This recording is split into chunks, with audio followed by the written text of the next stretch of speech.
اللہ کی طرف سے انعامات کی جب بارش ہوتی ہے تو متواضع آدمی کی طرف آتی ہے، اور واقعی جس میں کوئی کمال ہو تو اس میں عاجزی ہی ہوا کرتی ہے. جب شاخ پہ پھل لگ جائے جھک جایا کرتی ہے، اور جتنے پھل زیادہ ہوتے چلے جائیں اس میں جھکاؤ اور بڑھتا چلا جاتا ہے.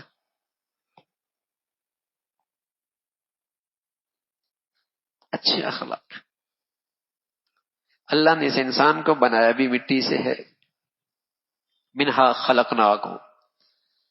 جب میت کو قبر میں رکھتے ہیں تو اللہ کے نبی کی سنت ہے کہ مٹی لو اور قبر پہ ڈالو 3 مرتبہ. منہا خلقناکم وفیہا نعیدکم ومنہا نخرجکم تارۃ اخری. ہم نے تمہیں مٹی سے پیدا کیا، اسی کے اندر تمہیں لوٹا رہے ہیں، اور اسی سے ہم تمہیں پھر نکالیں گے. مٹی سے بنا ہے. مٹی میں جب تک زمین میں مٹی رہتی ہے تو بڑی قیمتی ہوتی ہے، اور جب اپنی جگہ سے ہٹ جائے اور گرد بن جائے تو لوگ اسے جھاڑ دیتے. متکبر آدمی پہاڑ پہ کھڑا ہوتا ہے، اسے نیچے والے سب چھوٹے نظر آتے ہیں، لیکن احمق ہے، جانتا نہیں نیچے والوں کو وہ بھی چھوٹا نظر آتا ہے. متکبر آدمی تکبر کے پہاڑ پہ کھڑا ہوتا ہے، وہ سب کو حقیر سمجھتا ہے، لیکن وہ بھول جاتا ہے کہ نیچے والے اسے بھی حقیر سمجھ رہے ہیں. متکبر آدمی کبھی نظروں میں عزت نہیں پاتا. مٹی جب تک نیچے رہتی ہے بڑی کام کی ہوتی ہے، اور جب اپنی جگہ سے اڑ کے گرد بن جائے لوگ جھاڑ دیتے ہیں، لوگ اسے جھاڑ دیتے ہیں، اور آنکھوں میں پڑ جائے لوگ برا بھلا کہتے ہیں. متکبر آدمی کی چاپلوسی ہو سکتی ہے، اس کے شر سے بچنے کے لیے دلوں میں کبھی عزت نہیں پا سکتا. دلوں میں عزت تو متواضع شخص کی ہوتی ہے، جس کے اندر عاجزی ہو، جس کے بولوں میں عاجزی ہو، جس کے رویوں میں عاجزی ہو، جس کے برتاؤں میں عاجزی ہو، جس کی زندگی میں یہ عزت پاتا ہے. تواضع. تو مٹی ہے، جب تک وہ اپنی جگہ پہ رہتی ہے بڑے کام لیے جاتے ہیں اس سے. پھر اسی مٹی میں اگر کوئی چیز گر جائے تو اپنے اندر جذب کر لیتی ہے، چھپا لیتی ہے. مٹی سے بنا اچھا انسان تبھی ہو سکتا ہے جب وہ دوسروں کی کمزوریوں کو چھپا لے، دوسروں کے عیبوں پہ پردہ ڈال دے. رسول اللہ صلی اللہ علیہ وسلم فرمایا کرتے تھے خاص طور پہ کسی نے کسی غلطی پہ توبہ کر لی، کسی گناہ پہ توبہ کر لی، تم اسے آر نہ دلاؤ. اگر آر دلاؤ گے مرنے سے پہلے تم اس میں مبتلا ہو جاؤ گے.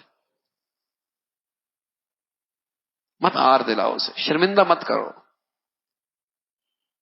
اور اگر تم کسی کو رسوا کرنے کا پروپیگنڈا کرو گے، اللہ سے ڈرو تم گھر بیٹھے رسوا ہو جاؤ گے. اللہ سے ڈرو تم گھر بیٹھے رسوا ہو جاؤ گے. اچھا انسان پردہ ڈال لیتا ہے، عیب چھپا لیتا ہے. پھر مٹی میں خوبی ہے، اس میں خوبی ہے. ایک دانہ ڈالو کئی دانے واپس کرتی ہے، ایک دانہ کئی دانے واپس. اچھا انسان وہ ہوتا ہے جو دینے والا زیادہ ہو لینے والا کم ہو.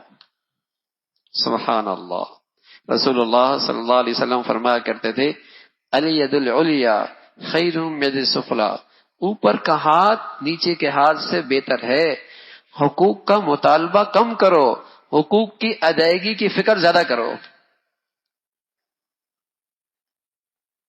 میرا حق کی آوازیں تھوڑی ہوں، فکر یہ ہو کہ میں نے حق ادا کر دیا، میں نے اپنی ذمہ داری پوری کر دی.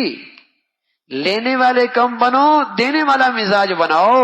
اگر یہ بن گیا سب دینے والے بن گئے سب کو مل جائے گا، اور سب لینے والے بن گئے کسی کو نہیں ملے گا. دینے والا مزاج ہو. تو تواضع انکساری یہ انسان کا بہت بڑا خلق ہے، اچھے اخلاق، اس سے آدمی بڑا ہوتا ہے۔ اور سب سے بڑی بشارت ہے رسول اللہ صلی اللہ علیہ وسلم کی، بہت بڑی بشارت، من تواضع للہ، یہ عاجزی انکساری خالص اللہ کے لیے نا، اللہ کو راضی کرنے کے لیے ہے، تو پھر خوشخبری لے لو، انعام لے لو، رفعہ اللہ، اللہ تمہیں عزت نصیب فرمائے گا، اللہ لوگوں کے دلوں میں تمہاری عزت ڈال دیں گے، تمہیں ان کے دلوں میں بٹھا دیں گے، تمہیں محبوبیت مل جائے گی، تمہیں مقبولیت مل جائے گی۔ اللہ کی خاطر عاجزی کرو۔